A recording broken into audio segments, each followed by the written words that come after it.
Hello friends, this is Nitika and welcome to NST classes.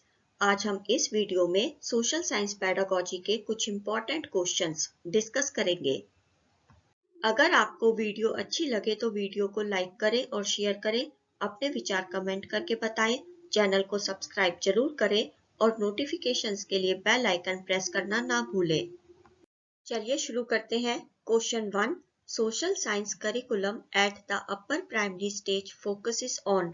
सामाजिक विज्ञान की पाठ्यचर्या उच्च प्राथमिक स्तर पर केंद्रित करता है। A, understanding earth as the habitat of life forms, पृथ्वी के जीवन के आवास के रूप में समझ बनाना। B, studying on region, state and country, अपने क्षेत्र, राज्य और देश पर अध्ययन करना। C, studying India's past and current development, भारत के अतीत और सामयिक विकास का अध्ययन करना। चूज द करेक्ट ऑप्शन, सही विकल्प का चयन करें। फर्स्ट, ओनली ए, केवल A. Second, only A and B, केवल ए और B. Third, A, B and C, A, B और C. Fourth, only A and C, केवल ए और सी। चलिए देखते हैं कि इसका आंसर क्या है। इसका सही आंसर है third option, A, B and C, A, B और सी। तीनों ही ऑप्शंस सही हैं, क्योंकि अपर प्राइमरी स्टेज पर सोशल साइंस करिकुलम को इन तीनों ही बातों पर फोकस करना चाहिए, जिससे बच्चों को पृथ्वी के बारे में और पृथ्वी पर कितनी विभिन्न प्रकार की लाइफ फॉर्म्स होती हैं, इसकी जानकारी मिले। बच्चे अपने क्षेत्र, राज्य और देश के बारे में जाने, उन्हें भारत के अतीत के बारे में पता लगे, भारत ने किस प्रकार तरक्की की और आज भी भारत किस प्रकार तरक्की कर रहा है, बच्चों को इस बारे में भी पता लगे। Question 2, which of the following is true about social science, निम्नलिखित कथनों में से कौन सा कथन सामाजिक विज्ञान के बारे में सही है। A, memorising information will lead to conceptual development, जानकारी का स्मरण करने से अवधारणात्मक विकास होता है। B, The status of effect is always fixed, तथ्य का स्तर सदैव निश्चित होता है। फर्स्ट, ओनली ए, केवल ए। सेकंड, ओनली बी, केवल B. Third, both A and B, A और बी दोनों। Fourth, neither A nor B, A और बी में से कोई नहीं। इसका आंसर देखते हैं। इसका सही आंसर है fourth option, neither A nor B, A और बी में से कोई नहीं। दोनों ही ऑप्शंस सही नहीं है, क्योंकि जानकारी को सिर्फ याद कर लेने भर से कोई अवधारणात्मक विकास नहीं होता और तथ्य का स्तर भी हमेशा निश्चित नहीं होता है, क्योंकि हम ये कह नहीं सकते कि जो हम सुन रहे हैं या जो हम पढ़ रहे हैं वही बिल्कुल सच है। ऐसा इसलिए क्योंकि विभिन्न प्रकार के तथ्यों की लगातार खोज होती रही है, पर जो तथ्य कुछ समय पहले तक सही माने जा रहे थे, लेकिन अब उन तथ्यों को अलग ढंग से पेश किया जा रहा है। Question 3, this is the glory of God, defilement exist within, the body is polluted from within, be sure of it, says the Mahari Chokha. यही है उस ईश्वर की महिमा, इसलिए दूषण है भीतर, दूषित है काया भीतर से, इसमें कोई भ्रम न रखना, महारी चोखा का है ये कहना। As a teacher, how would you interpret this poem and discuss with your learners? एक शिक्षक के तौर पर आप इस कविता का विश्लेषण और अपने अधिगमकर्ताओं से चर्चा कैसे करेंगे। First, human purity is fixed at birth, मानवीय शुद्धता जन्म से निर्धारित होती है। Second, human purity is determined by our thoughts and beliefs, मानवीय शुद्धता हमारे विचार और विश्वास से निर्धारित होती है। Third, human purity is determined by the work we do, मानवीय शुद्धता हम जो काम करते हैं उससे निर्धारित होती है। Fourth, human purity can be achieved by seeking God's blessing, मानवीय शुद्धता को ईश्वर की कृपा से पाया जा सकता है। इसका सही आंसर है second option, human purity is determined by our thoughts and beliefs, मानवीय शुद्धता हमारे विचार और विश्वास से निर्धारित होती है। एक शिक्षक इस कविता को बच्चों के सामने इस तरह पेश करेगा जिससे सभी बच्चे यह अच्छे से समझ पाएं कि ह्यूमन प्योरिटी यानी मानवीय शुद्धता सिर्फ और सिर्फ हमारे विचारों और हमारे विश्वास से ही निर्धारित होती है, क्योंकि किसी भी व्यक्ति की जैसी सोच होगी, जैसा नजरिया होगा और उसका इस पर यह विश्वास होगा कि सभी को समान समझा जाए, चाहे वो अमीर हो, गरीब हो, चाहे उच्च जाति का या फिर निम्न जाति का हो। मानवीय शुद्धता किसी भी व्यक्ति की इन्हीं सब बातों से सिद्ध होगी। Question 4, the primary purpose of assessment in social science is. सामाजिक विज्ञान में आकलन का मुख्य उद्देश्य है first, to recall text book knowledge and reduce exam stress for all learners. पाठ्य पुस्तकीय ज्ञान को याद करने की क्षमताओं का परीक्षण तथा सभी शिक्षार्थियों के लिए परीक्षा के तनाव को कम करना। Second, categorising and labelling learners. शिक्षार्थियों को वर्गीकृत करने एवं चिन्हित करने के लिए। Third, to give learners feedback and setting standards for them to strive towards. शिक्षार्थियों को प्रतिपुष्टि देना तथा मानक स्थापित करना जिनको पाने के लिए वह प्रयासरत रहे। Fourth, to highlight social differences amongst the learners. शिक्षार्थियों के बीच सामाजिक विभेदों को दर्शाने के लिए। चलिए देखते हैं कि इसका आंसर क्या है। इस क्वेश्चन का सही आंसर है third option, to give learners feedback and setting standards for them to strive towards. शिक्षार्थियों को प्रतिपुष्टि देना तथा मानक स्थापित करना जिनको पाने के लिए वह प्रयासरत रहे। सामाजिक विज्ञान में आकलन का मुख्य उद्देश्य सभी शिक्षार्थियों को यह जानकारी देना है कि वे कैसा परफॉर्म कर रहे हैं, किस विषय में वे अच्छे हैं और किस विषय में उन्हें और मेहनत करने की जरूरत है, और टीचर द्वारा बच्चों के लिए ऐसे मानक या मानदंड स्थापित करना जिनको पाने के लिए वे प्रयासरत रहे। कहने का मतलब है कि टीचर बच्चों के लिए एक आदर्श बने। Question 5, in teaching of social science, the emotions of children are most easily aroused not by words but by sights and sounds, for which the most effective way of teaching is through। सामाजिक विज्ञान के शिक्षण में बच्चों की भावनाओं को शब्दों से नहीं बल्कि दृष्टि और ध्वनियों से सबसे आसानी से जगाया जाता है, जिसके लिए शिक्षण का सबसे प्रभावी तरीका है फर्स्ट, प्रोजेक्ट मेथड, परियोजना विधि। सेकंड, क्लासरूम डिस्कशंस, कक्षा चर्चा। थर्ड, लेक्चर मेथड, व्याख्यान विधि। Fourth, field trips and surveys, क्षेत्र यात्राएं और सर्वेक्षण। इसका सही आंसर है fourth option, field trips and surveys, क्षेत्र यात्राएं और सर्वेक्षण। सामाजिक विज्ञान के शिक्षण में बच्चों की भावनाओं को शब्दों से नहीं बल्कि दृष्टि और ध्वनियों द्वारा सबसे आसानी से जगाया जाता है। यह बिल्कुल सही बात है। इस बात को हम एग्जाम्पल द्वारा समझते हैं।